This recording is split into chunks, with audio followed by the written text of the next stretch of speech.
Halo teman-teman, hari ini menu kita eh, ayam chicken. Ini buat sendiri ya, bahannya dari tepung sajiko, terus dikasih masako sedikit dan jadilah seperti ini. Dan ini benar-benar kriwuk, asinnya pas, enak banget, nggak kalah saing dengan yang ada di KFC atau McD.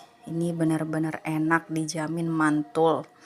Ini sebenarnya aku lupa mau buat videonya, jujur aja, karena pas jadi barusan kepikir buat videonya, karena bingung juga ya, apa sih kesibukan sehari-hari yang biasa nggak bikin konten tiba-tiba mau buat konten, dan baru ingat, oh iya, kenapa nggak tadi waktu buat ayam chicken dibuat konten ya. Nah ini akhirnya buat kontennya pas sudah jadi, maaf banget ya, ini benar-benar buat sendiri dan rasanya mantul.